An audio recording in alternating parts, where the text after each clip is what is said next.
Be warm, because when your heart opens, his heart opens. Even if he says he doesn't have a heart, he has a heart, and his heart will open. Hello and welcome to the Feminine as Fuck podcast. I'm your host, Monica Yates, a period and ICF certified women's life coach, and I help women to harness the power of their period and connect to their feminine flow. In these episodes, we will be talking about all things periods, hormones, confidence, health, food, money, sex, business, feminine flow, your brain, energy, and all the stuff that goes through our heads. You will walk away from each episode with new chicken nuggets and truth bombs, as I don't have a filter and I love talking about all the shit that people are thinking but too afraid to say. Hello ladies, and welcome back to my podcast. So I actually was just listening back to a chunk of this episode and I'm like, wow, I actually sound half fucking asleep, which is because I guess I kind of was. I was just so happy, to be honest. I was just so blissed out. And it was a Saturday morning and I don't really work on the weekends now. That's a new rule that I made for myself, which has been really nice. I take my weekends super, super chill, super slow, super lazy. It's actually Sunday right now, 3 p.m. and I'm still in my pajamas. I haven't even done anything. I've literally come downstairs, I've done yoga, and then I've sat on the sofa and meditated and read and pulled tarot cards and done amazing things. And it's such a gift to give that to yourself if you are a business owner. And even if you work for somebody else, you really do need those times off. And those boundaries are so important. A lot of people that are afraid of success or afraid of growing their business, that fear of oh my God, what's that growth going to entail? That fear is often in conjunction with the fact that they don't have boundaries, or they don't embody their boundaries. And I'd be afraid of my success too if I then was oh my God, 50 people are going to be relying on me all the time. But if I've got boundaries, systems, people in place, that will not be happening. And to just tie into that, if you are a business owner, you are a consultant, you're a service-based entrepreneur or a product-based entrepreneur, the product-based business entrepreneurs within reason does not matter. Please go check out Baba if you're looking for a coach that does the feminine stuff, the sensuality stuff, the marketing stuff, but with the underlying component of confidence and love and pleasure and doing the inner work before just focusing straight on your business. Baba is going to be for you. As per usual, the content is live. So all the group calls are live except for a few. And those few are just marketing things that don't really need to be live.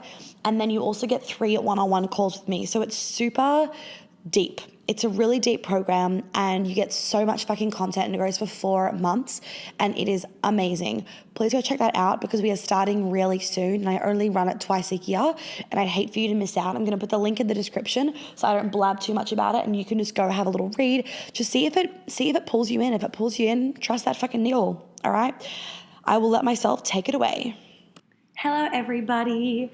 I hope you're all doing so well. It's Saturday morning here in New York, where I am currently living, and I just had such a magical, beautiful, delicious, heart exploding, love pulsing through me morning.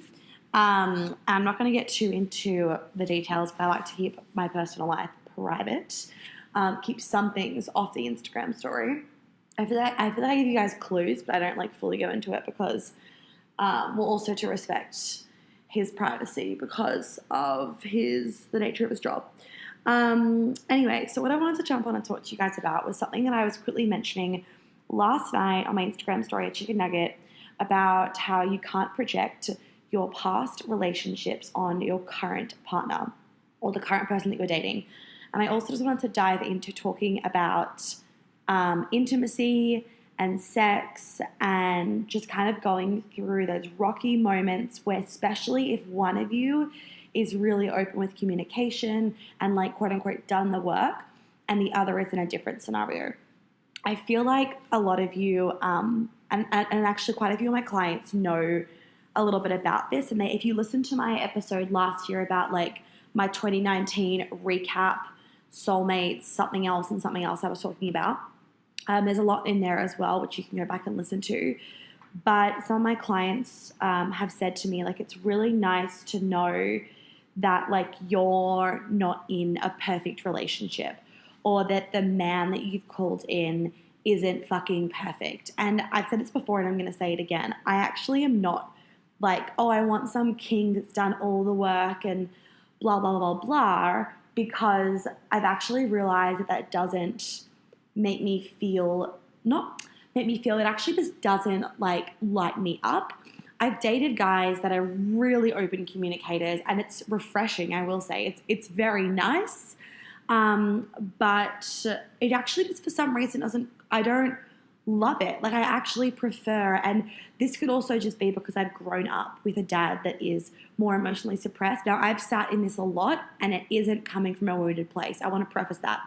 It's not coming from a wounded pattern, because I'm like consciously very aware of these things, and I've tested out like, oh, maybe it's because of this, and I've sat in that, and I'm like, nope, it's actually not that. It's actually just that I like a bit of a challenge. And if our communication was always perfect, I think I would get really fucking bored, because I've noticed and I believe that like sometimes you need to go through those harder moments to get really vulnerable and raw, to have those deep, real conversations. And I enjoy that a little bit. I enjoy actually going through, like, I hate it, but I love it, because it allows me to like really get in touch with my emotions and my heart to really open, and for me to feel really, really deeply in those moments where I'm like crying because things aren't going the way that I want them to go. And whereas if it was always perfect and rosy, I don't think I have those moments, because I have had relationships, or I have dated guys where it's just like, it's so smooth that, and again, this is not from a weird place, it's just so smooth that it just doesn't do my fiery self like anything good. I'm like, this is really nice, I will say, and it's really mature, but it gets a little bit boring and a little bit bland. So, and that's just like not my vibe. We all know that. Like I love a challenge in my life. Like I really love a challenge a lot. So that's me. Okay, so let's just quickly talk about firstly when you are projecting your past relationships on your future partner. So the way this will happen is like, it's generally through self-sabotaging and pulling away, like if you're an avoidant in your attachment style. So there's different attachment styles. There is a secure, and I am now a secure. I didn't used to be a secure. I used to be an avoidant. And then there's anxious. So anxious is like you're very clingy, and when you don't hear from them for like a few hours or a day, you start to make up all these stories in your head, and you start to freak out. And if they can only see you once that week, you like just create all these fucking stories in your head. That's an anxious attachment style, right? Not a vibe. Then there is the avoidant. And avoidant is like, as soon as they start to feel intimacy, and as soon as they start to feel a lot of connection, they pull away, because of like, generally it's fear of getting hurt. Now, if you are anxious and your partner is avoidant, you can see how the two are just not going to mix well, because you're like clinging to him for dear life, and that makes him want to run away further. So you constantly feel like you're in a battle, right? But if you are both avoidant, well, that's also not going to work well. If you're both anxious, it can work fine, because you're both anxious, you're both wanting to be together. But if you're both avoidant, you're just going to like go the opposite directions, right? So it's ideal that you want to be secure. So I am now secure. I've like done the work and trained myself to now be the secure type. And when I say secure, some examples is that like if someone said to me that I was dating, and someone said to me like, hey, look, I've enjoyed getting to know you, but like this just isn't a vibe for me, I'd be like, sweet, thanks so much for telling me, because I don't take that personally. Or if someone was like, look, you got a lot of great qualities, but like there are just some things that I just don't vibe with, and I don't want a future with you, right? Again, cool. Okay, amazing. Thanks for telling me. Like, that's great. Because I'm secure, I don't take that shit personally. So it's a really great place to be in, is what it is.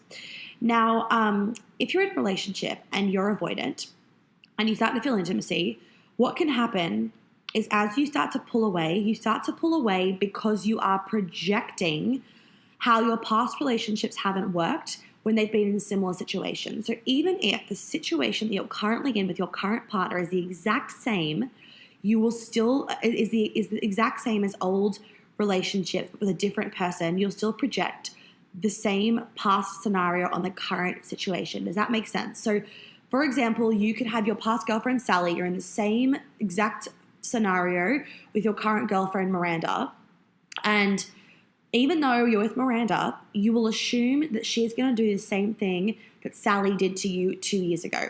And this is because you haven't healed from that relationship fully. And so you're not trusting people, and you start to project. Now, the reason why this really, really isn't fair is that this new person that you're with is a new fucking person. You can be in the exact same situation, but if you're with a different person, it can go completely differently. And this is really important because if your partner's, say, past girlfriend or your partner's past boyfriend, you know, in the same scenario, but was a shit fucking communicator and you're an amazing communicator and you tell them their needs, you don't hold resentment, you don't shame them, you don't guilt trip them, you don't manipulate them, you can see how it would be a very, very different situation. So when you're projecting onto another person, it's actually quite insulting to that other person, to your partner, because you're basically putting an assumption that they're also going to do the same thing or be the same shitty person or whatever, when they're totally not going to be.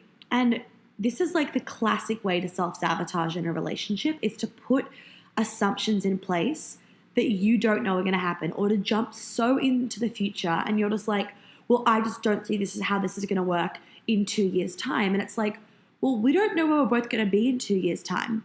So when you're in a relationship, it's really important that you tune more into those feelings and less into the projections of the future. Get out of your mind and into your body, right? Because when you're like, well, in a year's time, like, I'm going to be here, or this might not work because of X, Y, and Z. It's like, well, are we in that next year? No, we're not. We're in the current situation. So we don't have to worry about next year. It's that classic phrase of like, we can cross that bridge when we come to it. And it's true. You can cross that bridge when you come to it. And a lot of people that are avoidant, they'll then be like, yeah, but like, what's the point of going through this if it's going to blow up in our face? And it's like, well, because if it's going to blow up in our face, then we're not meant to be together, great, but at least we've tried, right? Over wondering what if it worked, okay? And also, maybe in that year's time, you're both even different people and your relationship is in a different place, so it can work. Whereas if you were the exact same people as you are now, same energy, exactly the same energy in your relationship, but you were in that situation, it's going to be there in a year's time, it could be different. But as we grow, it also means that we can handle different situations. Okay, so if you are projecting onto your partner, stop it now. It isn't cool. Now, something else I want to share with you guys is communicating with your partner. Now, if you're a woman and you've got a boyfriend, or like you're with a man, you got to remember that they take a lot longer to process. So we can come to conclusions pretty quickly, but for men, they need the time. So when you're trying to communicate or have an open dialogue, maybe you're having a deep conversation or a little bit of a difficult conversation, don't talk really fast and keep filling the spaces, keep filling the gaps. Do not do it.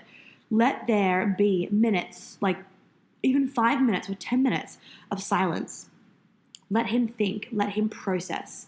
If you keep jumping in, you're not letting him think and you're not letting him process. And the other thing is that when you're talking to him, it's really great. And if you're a man, doing this for a woman is also really important with the gaps. And then the next thing I'm going to say is like having physical contact. So if in the beginning of the conversation, things are a little bit like, you know, I don't want to sit on top of him, cool. Just sit next to him, okay? Or if you're sitting like a little bit apart, just after like 5 minutes of the convo, when you guys have relaxed a little bit, right, and you've gotten a little bit into it, just say to him, can I sit next to you? And he's generally not going to say no. So sit next to him and put your hand on his leg, right? Or put your hand on his hand. And then as the conversation progresses, say to him, like, can I sit on top of you so we're really close, all right? Or just get on top of him, whatever feels right. And sit on top of him, like on his lap, like the yin-yang position, like the straddle position. So your chests are really close. So it keeps his heart open, right? And talk to him and be intimate. And ladies, be soft, be warm, because when your heart opens, his heart opens. Even if he says he doesn't have a heart, he has a heart, and his heart will open, okay? And that physical intimacy is really important, I believe, in those difficult conversations, because it allows you guys to connect and drop in and be out of your head and be into your body and feel that connection, feel the truth of the relationship, okay? Something else is that when you're going into a discussion, actually be really clear on what you're wanting to get out of it. Because if you go into a discussion with your partner, and this is ladies and gentlemen, and you've got no idea of what you want the outcome to be, you're not going to have any direction. And this is especially if you're a woman talking to a man, they need direction. Like, where the fuck are we going here? So like, if you're going into the relationship being like, I want to be exclusive, or I want to be casual, or I want to just see how this plays out, right? Let's keep it fun. Let's keep it chill. Let's keep it light. Let's stay friends and whatever. Like, you need to go in with clarity so that you can make sure you walk out of there. Like, I always, when I'm going into these conversations, I like to have a game plan.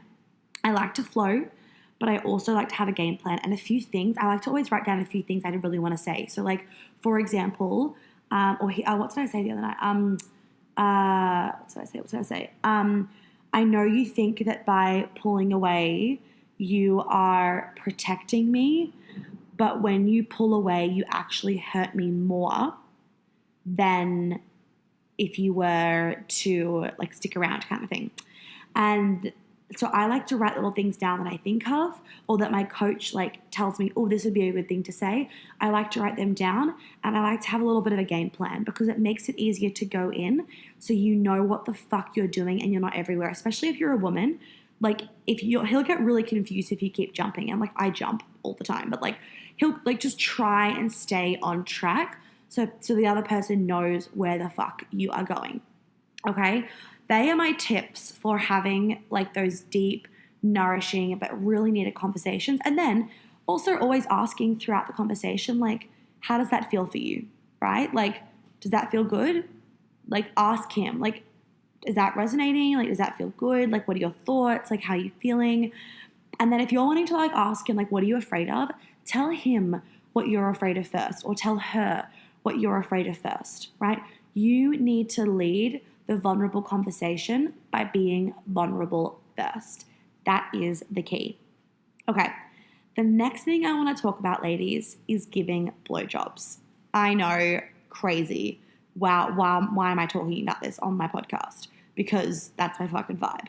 So I know that so many of my clients and so many women are like, I fucking hate giving blowjobs. Like, I just try and avoid them. And this is what I want to say to you.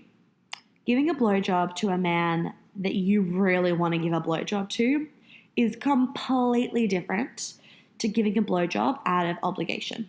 Same as sex. If you are having sex out of obligation, that shit needs to stop right fucking now, because that is like not an act of self-love or self-respect for the other person or for you. Imagine if someone was having sex out of obligation with you, not a vibe.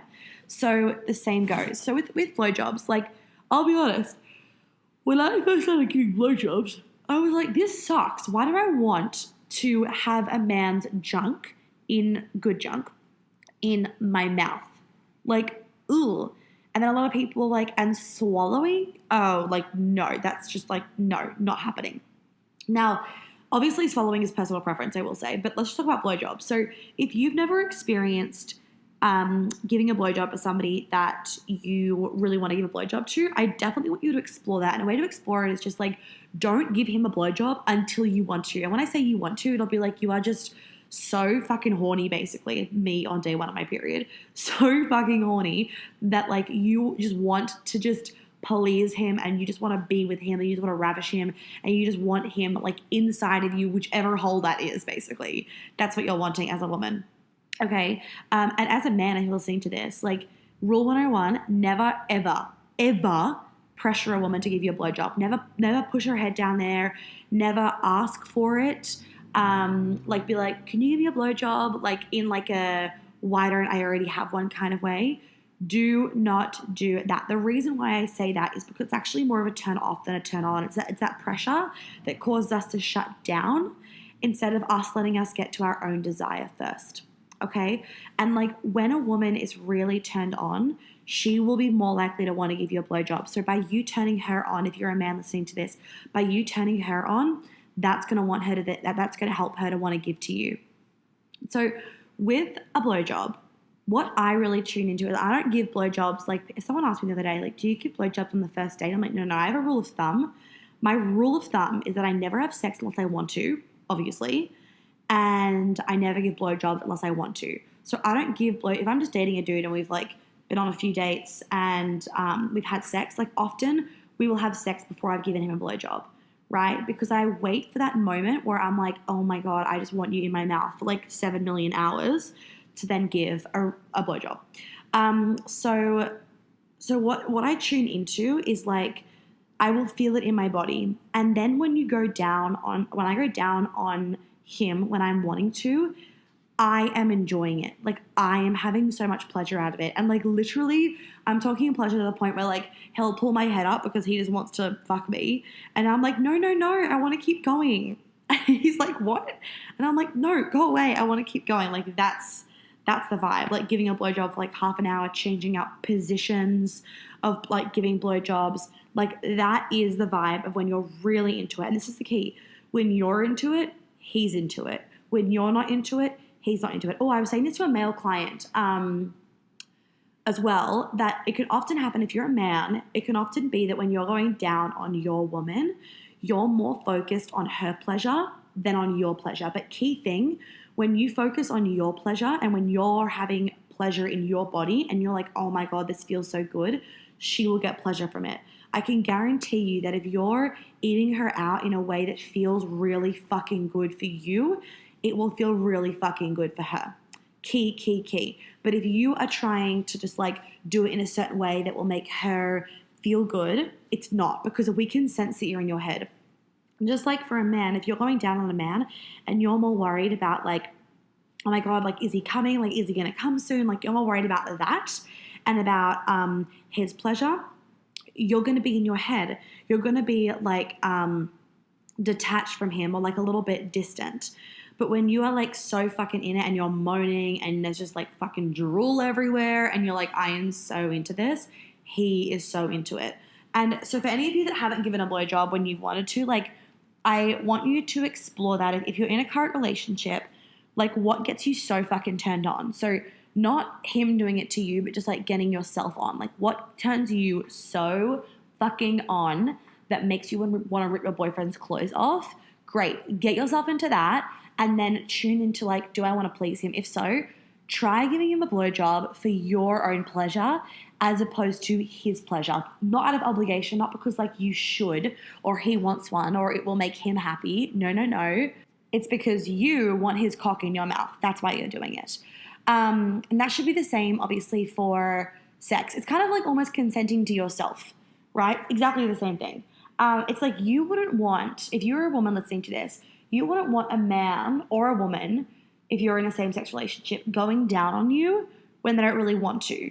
Like, that would make you feel really fucking shit as a human, right? Like, oh, you felt obliged? Like, oh, that doesn't feel very good. But if they're like, no, I want to fucking have my mouth down there, you're like, oh my God, this is so hot. Get your head down there right now. Like, it's so much hotter and dirtier and sexier, and that just ignites more pleasure, more fantasy, more sexual energy through your body.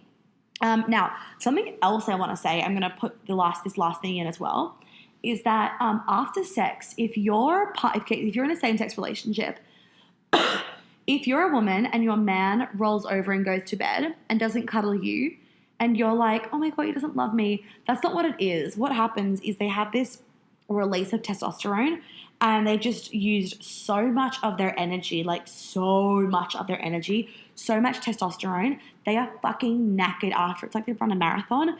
They're knackered and they're like, I need to sleep and recharge. And literally this happened last night with my man, and he literally said to me, no, aren't you just tired? You have to sleep and recharge. I'm like, no, I want cuddles and I want to talk. Like we were talking, I said to him, I was like, this is like me being fucking crazy. I'm like, do you know that after sex, my hormones do the opposite thing to yours? And he was like, what are you talking about? And I was like, well, your testosterone just like completely drops, right? So you just want to like roll over, go to bed and recharge. Whereas I want to talk and cuddle. And he was like, what? No, we need to recharge, refuel for the day ahead. And I'm just like, what? Whereas I actually will often, so this is key, the more that you get into your sexual energy and the more that you feel a lot of pleasure when you're having sex and having full body orgasms and letting a lot of sexual energy pulsate through your body and not just you releasing and not letting you keep it stuck in your pelvis area, I actually struggle to sleep after sex because I have so much energy. I could like run a marathon. And I want to talk. Now, because I'm aware of this, I don't do it. So because I'm aware of it, after I've had sex, I don't make my partner talk to me. I do not make him roll over and let's have a deep conversation or anything like that, because that's not what he wants. And that would just be like really annoying to him. Like, again, it would cause resentment. So I understand that. Now, obviously there is a two-way street, and like someone could say like, well, he needs to accommodate for you as well. But I find, this is my personal thing, in the relationship, I'm the one that is really tapped into all this stuff. So I can very easily not take it personally. I don't take this shit personally, and I go to sleep and I'm like, that's cool, whatever. Because I know that it's not a sign of like he doesn't love me or he doesn't want me. It's actually like literally his hormones doing a thing, right? And what I will do is in the morning when his testosterone's high, then I'll be like, cuddle time? And then he'll pull me over and we'll have cuddles. And also, side note, I'm sure many of us can agree that this is me, I'm not a very touchy all over me person.